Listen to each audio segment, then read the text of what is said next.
29. Kuncup pengecap atau taste bud merupakan struktur pendeteksi rasa yang terletak pada papila lidah. Fungsi pendeteksi berbagai rasa ini disebabkan karena kuncup pengecap terdiri atas beberapa jenis gustatory cell. Di antaranya sel tipe 2, sel tipe 3, dan sodium cell, seperti yang terlihat pada gambar berikut. Kita lihat di sini keterangan gambarnya. Yang A itu struktur kuncup pengecap pada lidah mencit, pada lidah tikus ya. Nih, yang gambar A. Lalu yang B di sini adalah jalur transduksi dan potensial aksi pada sel tipe 2. Transduksi dan potensial aksi ini maksudnya penghantaran impuls rangsangan terkait dengan rasa ya, berbagai rasa pada sel pengecap kita. Yang C, jalur transduksi dan potensial aksi pada sel tipe 3 dan sodium cell.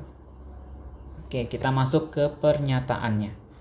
Yang A, sel tipe 2 dan sodium cell masing-masing berfungsi untuk mendeteksi molekul yang bertanggung jawab atas rasa asam dan asin. Di sini jawabannya benar.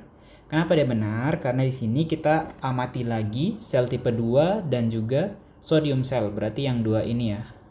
Kita fokus ke sini. Di pernyataan dinyatakan bahwa kedua sel itu bertanggung jawab atas rasa asam dan asin. Gimana kita bisa tahu? Di sini kita lihat lagi kepada ion yang masuk untuk transduksi ke dalam sel tersebut. Kita lihat dari sel tipe 2. Di sini dia ada memasukkan ion hidrogen. Sini juga ada natrium, kalsium. Tapi di sini kalau kita fokus ke hidrogennya, hidrogen ini sifatnya ionnya sifatnya asam. Contohnya kalian bisa lihat juga di penyusunan asam lambung. Asam lambung rumus nyawanya kan HCl. Di situ ada penyusunnya adalah komponen hidrogen. Jadi kita bisa simpulin kalau hidrogen di sini bisa mewakili rasa asam. Satu udah benar, tinggal asin.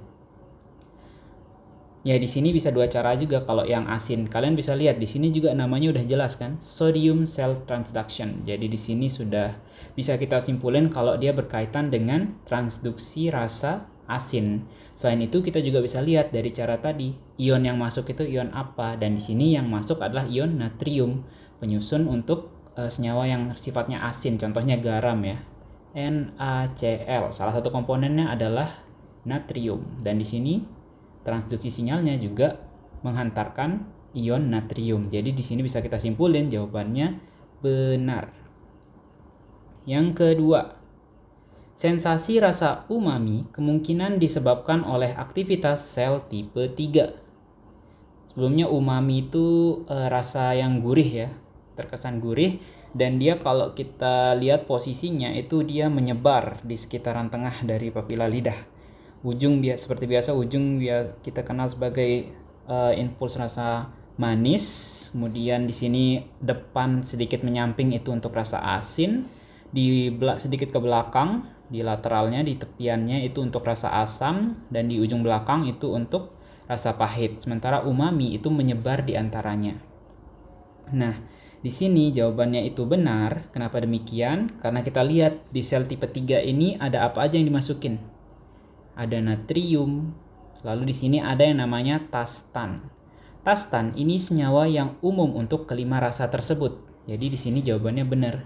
Tastan ini bisa untuk semua rasa, manis, asin, asam, pahit, dan juga umami. Jadi jawabannya benar. Kalau di yang lain-lain ini kan fokus ke asam dan juga asin. Jadi pakai tastan ini bisa mewakili untuk rasa umaminya. Jadi di sini jawabannya benar. Kita lanjut. Ketiga jenis gustatory cell melibatkan sinapsis dengan saraf gustatorius berupa sinapsis kimiawi yang menghasilkan neurotransmitter. Sini jawabannya salah. Kenapa demikian? Sebelumnya jadi konsepnya gustatory nerve ini atau saraf gustatorius ini, ketika senyawa tadi atau kita makan sesuatu yang memiliki kandungan ion-ion tadi ataupun kandungan tastan, rasa tadi, dia akan masuk ke dalam sel tersebut, dikenali ditangkap oleh reseptornya, dan nanti akan memicu potensial aksi pada nervus gustatorius atau saraf gustatoriusnya. Akan tetapi di sini sinapsisnya itu bukan berbasis kimiawi, melainkan berbasis ionik. Seperti di sini kalian lihat, masuk hidrogen ada muatannya H+, kalsium muatannya Ca2+, natrium muatannya Na+. Jadi di sini dia sifatnya bermuatan atau ionik, bukan kimiawi, yang menghasilkan nantinya potensial aksi. Jadi di sini jawabannya salah, bukan kimiawi tapi ionik. Yang terakhir, kuncup pengecap pada bagian posterolateral lidah kemungkinan didominasi oleh sel tipe 2. Sebelumnya di sini ada istilah posterolateral. Jadi biar kita nggak bingung, kita perlu kenali istilah-istilah anatomis yang biasanya ada di soal-soal ini. Yang pertama ada yang namanya anterior. Anterior itu artinya depan. Lawannya depan itu belakang. Belakang itu kita sebutnya posterior. Posterior itu belakang. Di samping. Kalau samping itu istilahnya lateral. Lateral ini samping ya. Aduh, tak singkat aja, SMPG. Lalu ada juga istilah superior. Superior itu artinya atas. Di atas. Lawannya superior itu inferior. Inferior itu artinya di bawah. Dan istilah ini bisa dia nggak berdiri sendiri. Misalnya kita mau menyebutkan sesuatu yang posisinya di depan samping, berarti kita sebutnya anterolateral. Belakang samping, posterolateral. Depan atas, superoanterior atau anterosuperior. Bawah samping, inferolateral, dan lain sebagainya. Bisa dikombinasikan dari semua istilah ini. Dan di sini kita diminta untuk melihat pada bagian posterolateral, berarti belakang samping.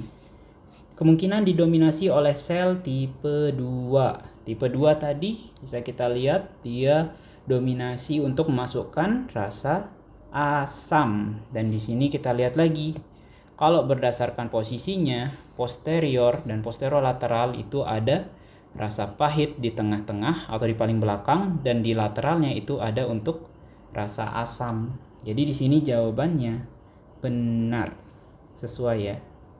Di tipe 2 rasa asam, juga di sini posterolateral itu untuk pusat rasa asam. Jadi jawabannya benar.